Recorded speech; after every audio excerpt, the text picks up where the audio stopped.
Hi everyone. So we're live. Welcome to our webinar. So today we'll be discussing a very important topic in today's workplace environment and context, which is the following: from affirmative action to positive discrimination. So before getting into the realm of the topic, let's start with the introductions. So hi everyone, my name is Narjis Amran and I will be the moderator of today's event, and we'll make sure that everything runs smoothly from beginning until the end. So now for our special guest, we have first of all Nouhaila Larzawi. So Nouhaila Larzawi is an active member of the Human Resource Management Society. Hi Nouhaila, thank you so much for joining. Then we have Intisar Jarawi, who is an HR manager. Welcome.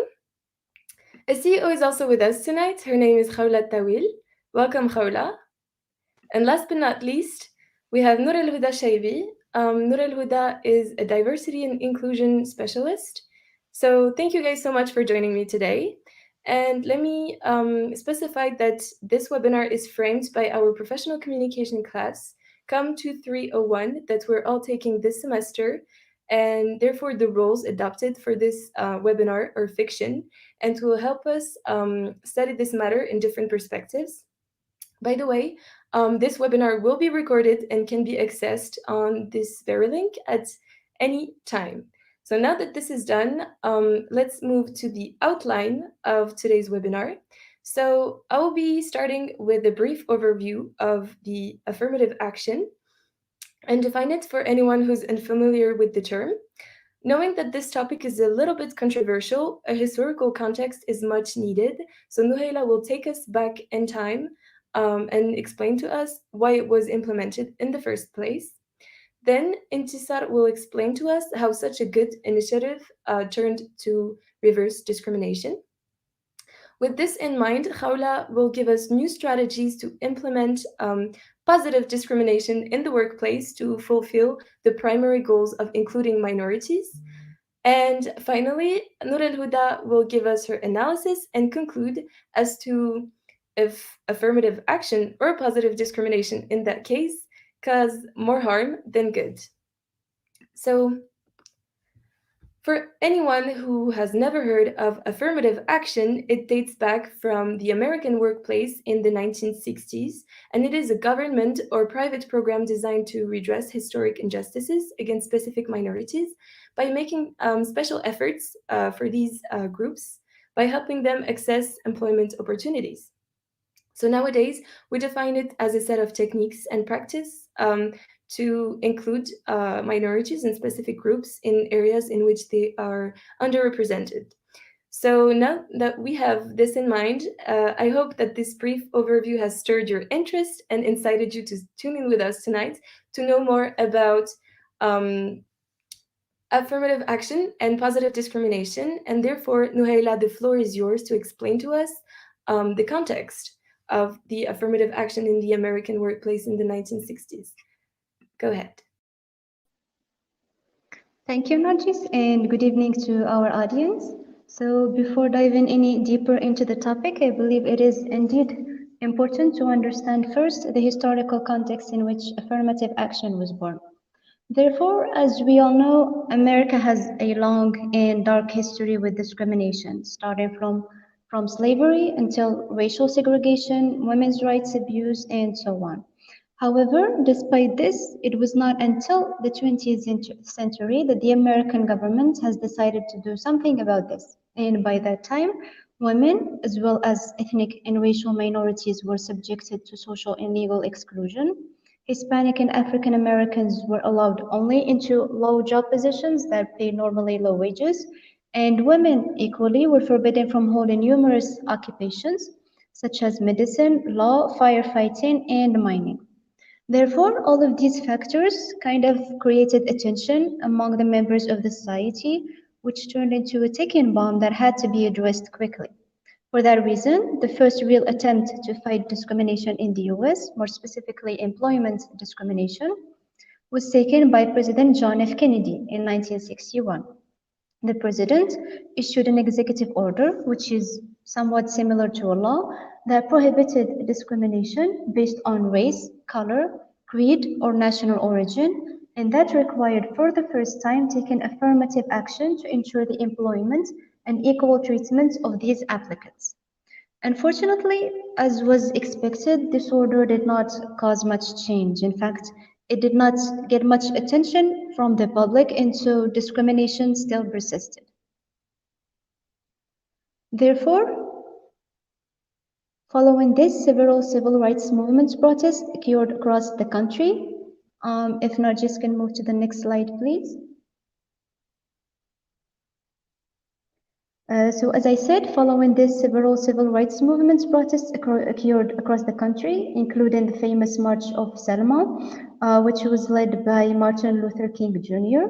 Another important event that really shook the American society was the assassination of President John F. Kennedy in 1963. And finally, the Civil Rights Act was eventually approved in 1964 after strong opposition. So my point here is that all these intense events finally managed to bring the issue of discrimination in the workplace to the public side, which called for the issuance of another executive order that had to impose stricter actions to overcome this issue, and so it happened. In 1965, President Lyndon B. Johnson issued a second executive order that also prohibited discrimination in the workplace, but for the first time gave specific and concrete initiatives on how to apply affirmative action, which was missing in the previous order. For example, it required the inclusion of an equal opportunity clause in all employment contracts. It also decreed the creation of an agency that will monitor compliance, known as the Office of Federal Contact Compliance, which is why, as we see in the graph, the use of affirmative action rose sharply since 1965, exactly when this order was issued. Now, following this, another series of executive orders were issued that sought to either modify or complement previous orders. For example, in 1974, women became part of the protected categories as gender was added to the list. Now you might be wondering about the results of affirmative action and whether it really achieved its goals or not. Well, although affirmative action did have some positive consequences, for instance, according to research, employment rates among minorities and women were increased, which meant an increase in incomes as well. It also resulted in many negative effects that divided the society even more than before. For instance, it resulted in inequality of employment. White people started feeling that minorities were taking advantage of the race card and were given job positions that they were not qualified for and did not deserve. In addition to this, it also created some sort of unfairness in college admissions in the sense that white students who were qualified for admission were being rejected for the sake of admitting less qualified minority students. For example, in an incident that happened in 1978, a student named Alan Backey filed a suit against the University of California because according to him, even though he had really good grades and very high test scores, his admission to the university was rejected twice, and that is because instead of admitting him, the university admitted a group of students who were coming from minorities as part of its affirmative action program. So, as a consequence, the Supreme Court finally ruled for Baki and ordered the university to admit him, and also said that the university's use of racial quotas was too strict, which exposes the paradox in the application of affirmative action, as the caricature we have here shows.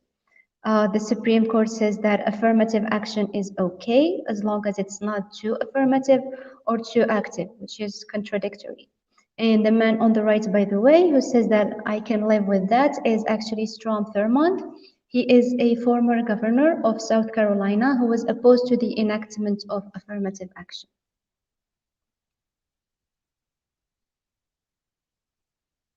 Therefore, to conclude, I would like you to keep in mind that affirmative action was not an event that happened at one specific time and ended. It was actually a series of laws and initiatives that had to be adjusted and taken as new challenges emerged and as the reality changed. For instance, in 2014, a new executive order was issued by President Barack Obama that prohibited employment discrimination based on gender identity or sexual orientation. And in addition to this, as we saw earlier, in the midst of all of this, there were those who opposed, who supported affirmative action, and those who opposed it depending on their experiences and previous beliefs. Thank you. So thank you, Nuhaila, for this much needed context. Intisar, you are an HR manager. Do you think you could tell us about how it turned to reverse discrimination? Yeah, indeed. Thank you very much, Nargis, for giving me the floor. And before answering your question, I would love to start by focusing on the importance of the historical context that Nuhaila just provided us with. As you can all deduct by now, both the theory and early practice of affirmative action are very specific to the US. Yet, what I believe is very important for us to be aware of is that the spread of affirmative action as a policy developed on the global level. And this development is what resulted in the implementation of what we call positive or reverse discrimination within the hiring process in the whole world. And so, as beautiful and as perfect as all of this sounds at first glance, the truth is that both affirmative action and positive discrimination are very controversial policies that received a plethora of criticism that I'm going to talk to you about today. And so, in order to have a better understanding of the topic, I believe that it is significant for all of us to first be aware of the distinction between affirmative action that Nuhaila defined and positive discrimination, and most importantly, the opposing perspectives regarding these two concepts as well.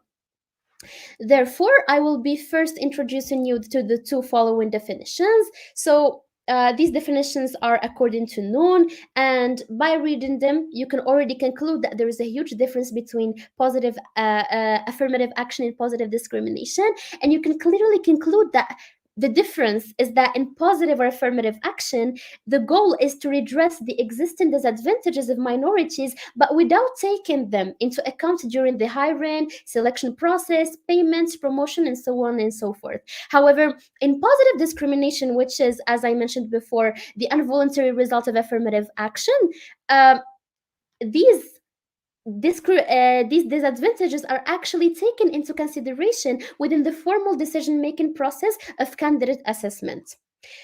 And therefore, it makes sense that the emergence of positive discrimination resulted in significant critiques. So, first and foremost, many people argue that this policy, and as its name applies, discriminates against people not belonging to minorities. Here, just as the case of Baki and the University of California that Nuhaila informed us with, the well-known TV show The Morning, you can find it on YouTube as I provided you with the link, hosted a special episode to discuss Matthew Furlong's case of positive discrimination. Matthew mentions that he forever dreamed of becoming a police officer. Right after graduation, he went on to take the selection test, in which he actually did very well. He also achieved the interview stage, which is the last stage, and he was very hopeful that he would be admitted as a police officer. However, he was very disappointed because he couldn't be admitted because of the number of people who succeeded, many of which were under the positive discrimination policy and therefore were not required any specific stand-in. Second, other people believe that positive discrimination actually overlooks individual skills and focuses on group identity, which, in their perspectives, should not be the main focus of hiring employees, as it does not really support efficiency within the workplace. In this sense, Johns, in his empirical study, within the NHS, asserts, and I quote, "Diversity should not be used to overcome a recruitment crisis, nor should it be employed as a cynical means of pushing responsibility onto minority ethnic communities." And here I really wanted to mention the case study of NHS, the National Health Service of England, because it really shows that there is a strong opposition against positive action and positive discrimination, because when they surveyed the trust employees of the organization, all of them stated, and I quote, as John stated in his case study, "Positive action is way too group oriented and they prefer to treat people as individuals." This is the viewpoint of the critiques of affirmative action and of positive discrimination. And third and last, as a lot of you might have already predicted, many people believe that positive discrimination fosters laziness within these minorities, while simultaneously, other people not belonging in the minorities are still grinding and working harder on themselves. And as surprising as it might sound for all of you, Lori, who's actually one of the black critics of this policy, believes that affirmative and positive action um, reduce the motivations and the incentives for the minorities to learn skills and to become better versions of themselves. That being said, I would love to leave you all, the audience and my colleagues as well, with these reflections to wrap up the controversy. The controversy, sorry. So, is reverse discrimination really aimed at guaranteeing equality of opportunity, or is it more so a way to achieve an equality of outcome regardless of one's skills and attributes? That being said, is reverse discrimination really the solution to eradicating the already existing marginalization towards minorities, or should we rather look for other alternatives that might be more inclusive of everyone? Most importantly, is positive discrimination really is if positive discrimination is really the answer, how can we make these policies more efficient within the workplace? How can we ensure that cases such as backies and such as MACUs don't occur again? All in all, I believe that it is not my place to assert whether positive discrimination is the answer to achieve inclusion or not. I introduced you to the debate, and now I would love to receive reflections and maybe answers from both my colleagues and the audience. Thank you very much. Thank you, Intisar. I think we understood how it led to this type of discrimination, and therefore, I would like to ask Khawla, our CEO, to maybe give somewhat of an answer to those questions that Intisar just raised. Khawla, could you please give us some strategies to overcome this type of discrimination and still include those minorities in the workplace? Yes, thank you, Nargis, for giving me the floor. But before I start talking about the ways we can implement affirmative actions inside our organizations, I would like first to highlight the fact that affirmative action exists today to compensate for the discriminated categories and make sure that these discriminatory behaviors don't get repeated. We can't deny what happened during history and what is still happening right now. Lots of people were disfavored because of their gender, their race, religion, sexuality, social class, or even their beliefs. So, having affirmative action policies inside an organization is a way to even out the opportunities and create a fair ground for everyone to play. When I say fair and everyone, I mean that the regulation should be done in a manner that does not swap the discrimination. As President Bill Clinton said in his speech in 1995 about affirmative action, and I quote, "Let me be clear about what affirmative action must not mean and what I won't allow it to be. It does not mean, and I don't favor, the unjustified preference of the unqualified over the qualified of any race or gender. It doesn't mean, and I don't favor, numerical quotas. It doesn't mean, and I don't favor, rejection or selection of any employee or student solely on the basis of race or gender without regard to merit." End of quotation. As observed, it was made clear that affirmative action was not proposed to favor a certain category of people over another one, but rather to include the discriminated groups and stop the unfair and unnecessary treatment towards those who were underrepresented. However, some organizations still misunderstand the purpose of affirmative action and fall into another type of inequity. As our last speaker, Intisar, said, affirmative action, which was meant to get rid of inequity and favorism, can actually become reversed discrimination and mislead the once privileged class. So, in order to avoid fixing a situation in detriment of another situation, we will tackle some ways through which we can enforce affirmative actions without falling into reverse discrimination. So the first procedure we're going to talk about in this is this hiring operation, or more accurately, how the organization looks for hirees. The company can target underrepresented communities by seeking out all-female colleges, for example, or historically Black colleges. It can also look for organizations or associations that speak up about certain discriminated groups. The company can choose to either advertise itself or directly choose some students that meet the organization's standards. Once the selection has been done, the company can choose the new employees in a gender and colorblind manner and based on the applicant's resumes and skills. This method will help you implement affirmative action by having a variety of applicants and at the same time without neglecting any category. The second way to apply affirmative action is to remove unfair barriers to entry. Some top candidates can find themselves blocked at the entrance before even applying for the job because of some rules and laws put by the company. For instance, companies that promote employees that are always ready to travel on short notice, or companies that don't allow parental leaves can exclude parents and especially women from the very start. Again, women and physically disabled people won't have much of a chance applying to jobs that require intense physical examinations that are tailored around the capability of a standard male candidate. By removing these barriers, companies have more chances of receiving a diversity of applicants and thus more chances of accepting a diversity of applicants. Another way of having affirmative action in the company is by fostering an intercultural work environment through organizing cultural days representing the different and present ethnicities. We can also encourage varied people to work with each other through mentoring, teamwork, activities, and many other ways. Finally, an important but underestimated act is transparency. Many applicants get rejected without any idea about the reason behind their refusal. That's why companies that have affirmative actions should state that they work by it and that the selections of new candidates are done based on skills and competence.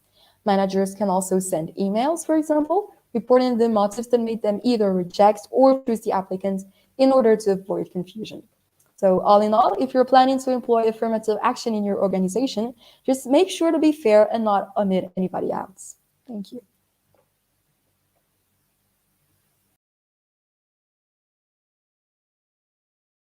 Okay, thank you so much for such interesting strategies, Khawla. Now, I would like to hear Nur al Huda's conclusion and analysis of those strategies and maybe give us a recap of what she thinks of affirmative action, positive discrimination, and reverse discrimination. Nur al Huda, the floor is yours. Thank you, Nargis, for giving me the floor. So, positive discrimination or affirmative action, as we can see, can indeed be controversial. And when we discuss affirmative action, many of us tend to assume different meanings, which leads us to misunderstanding the purpose of the policy.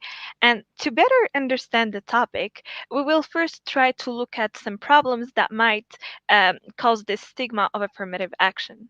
Well, the first one happens when we call affirmative action as preferential treatment because it makes many people question the equality of this policy because the term preferential treatment may direct people to believe that this affirmative action is only there for companies to fulfill the quotas and hire some unqualified minorities.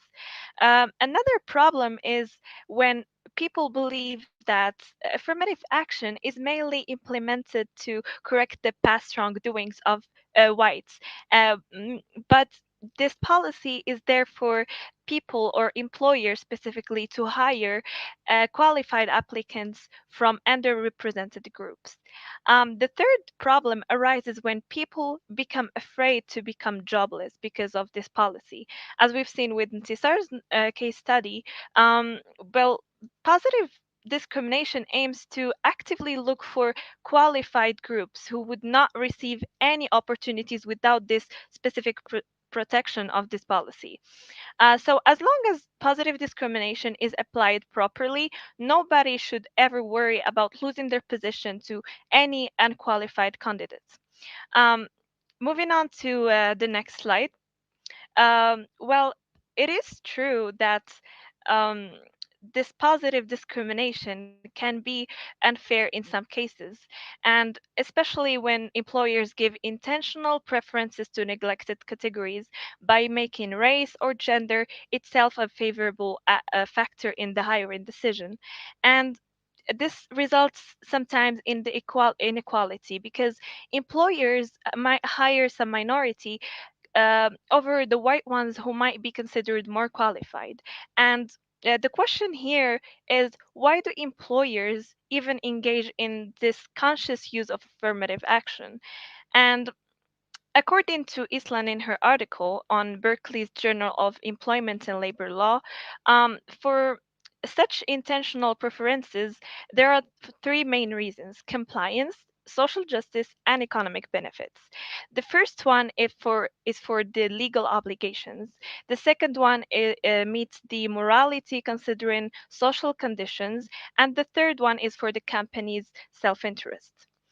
Nowadays, we see organizations moving away from compliance and social justice toward what we call diversity. And this brings us to talk about the two main arguments for positive discrimination or affirmative action. The first one is diversity, and the second one is integration. So, in a society in which race and gender still divides people, assembling people of different races and gender to cooperate for shared goals helps build a more integrated society. Also, we certainly need to expose to diverse beliefs and opinions in order to meet the needs of today's marketplace. Some proponents of diversity argue that employees' learning and problem solving skills are improved by diversity among colleagues. And according to some findings, diverse organizations might be performing better than the ones that are not. And as for integration arguments, well, cooperation among diverse coworkers build interpersonal bonds and prevent stereotyping and encourage empathy within racial boundaries. In other words, for whether diversity within work groups enhances the quality of the decision making or improves performance, it does certainly improve the ability to work and to communicate within diverse groups. The next slide is the last point I'm going to tackle for this webinar, and it is how positive discrimination policies have been actually implemented in real world. Well, these policies are often established in democratic systems and they emphasize on the equality of all citizens. When trying to achieve equality, countries usually do not jump right to affirmative action. They rather begin by regulations that ban active discrimination. Then, if the gaps continue, the authorities might support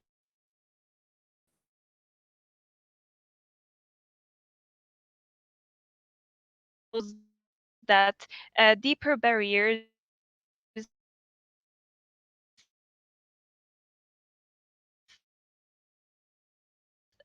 such as ongoing effect usually is enlarged over time.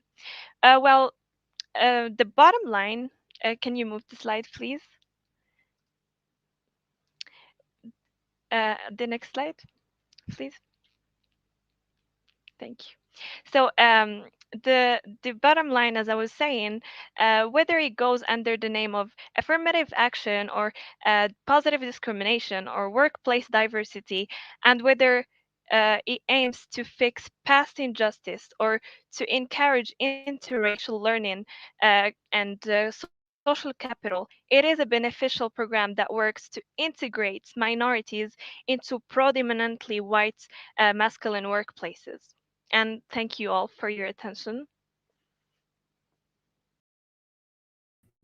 Thank you, Noor. We understand now that there is a huge gap between the theory of things and the implementation of them and the reality linked to them. So, thank you guys all for doing a great job at explaining to our viewers what affirmative action and positive discrimination is. Now, viewers, sorry, it's your time to ask your question on the chat box on your YouTube page, and our guest speakers will gladly answer them. Okay, so we have quite a few already. How about we start with Okay, Kautar is asking, in the graph, we see a spike in the use of affirmative action starting 1940. What exactly happened there that caused the spike? Nohela, would you like to answer this question? Of course. Thank you, Kautar, for your question. It's really a great one, and I'm glad you noticed that. So I believe here that you're making reference to the graph that I used, and that shows the use of affirmative action in different time periods. So actually, that spike happened to coincide with World War II, which started in 1939, as we all know. Therefore, before entering the war, the US had to prepare its military and especially its stock of weapons and arms. So, for this reason, thousands of white males were employed in the defense industry. And because of the discrimination that was happening at that time, black males were, of course, overlooked and banned from employment. So, as a consequence, Black people started expressing their resentment and refusal to accept this reality. And one Black prominent activist that is named A. Philip Randolph threatened the government to organize a march. Therefore, since the government did not want this type of chaos, and especially at a time of war, it did not have another option but to answer to his demands. So what they did is that they issued an executive order, just like the ones we saw before, that bans employment discrimination, but only in the defense industry. And this order was signed by President Roosevelt in 1941. So for this reason, affirmative action became a trend in the defense industry for the following years, but it slowly started to diminish as the war ended and employees started losing interest in meeting their diversity quotas. So actually, this explains the spike in the usage of affirmative action before 1940 and 1950. And thank you again for your question, Kautar, and I hope I answered it. Okay, thank you, Nohela, for this really interesting answer. Now we'll move to the next question, which is from Driss Shaibi. How is positive discrimination implemented in countries like Morocco, where differentiating citizens by race, ethnicity, or related social identities is restricted? So, who would like to answer this question? Great, Noor Al Huda. So, Noor Al Huda. So, yes, it is indeed a good question. And, there are some nations that forbid by law and the regulations distinguishing their people by race or gender, even though this positive discrimination is indeed positive in nature and meant to fix um, past injustice. But for such cases, governments usually apply socioeconomic measures through mechanisms that are differently called, including indirect affirmative action, purposefully inclusionary, positive action, employment equity, etc. And these measures appear neutral, but they're actually designed to benefit disadvantaged group more than the others. And Morocco, for example, suggests some acts in its constitution, and it encourages the equality of all citizens between, for example, men and women. And in the art 115, for instance, and I quote, uh, the the superior council of judicial power as assure a representation of women magistrates from among the 10 members elected. And there are plenty of other acts in the constitution that actually assure to have equal opportunities for all citizens. Thank you. I hope you answered your questions. Thank you, Noor, for this answer. We also have another question. So we have the same one twice from Rim Habouche and Yasmin Knight regarding college and universities. So Yasmin said, you talked about affirmative actions in the workplace and hiring the underrepresented, but how about affirmative action in colleges and universities? So, Khawla, I guess this question would be for you. Yes. First of all, thank you, Yasmin, for the interesting question. Indeed, if we want to hire underrepresented groups, then we need to make sure that they also receive education. I think that affirmative actions should be implemented in academics as early as primary school. And to answer your question about colleges and universities, I think that there are many ways we can have diversification, like campaigns in different countries. We, as companies, can also nurture this diversity in colleges by sponsoring, for example, those universities that encourage international students, or even give out scholarships to underrepresented groups to carry out their studies and reach the job market ready and armored with the right skills. Thank you for the question. It was really interesting. Great. So we'll do one last question. This one is from Kenza Bouhshush, and she asked if positive discrimination and affirmative action resulted in cases like Matthew's, why don't we hear about these critiques often? Instead, the media only talks about the positive side of these policies. I guess I would like to ask our HR manager, Intisar, to answer this question. Yeah, definitely. It's a very, very interesting question, and I'm very glad that our audience is actually reflecting on the questions that I mentioned early on. And thank you, Kinza, for the question, because this is exactly what I thought about affirmative action and about positive discrimination when I heard about them at first glance.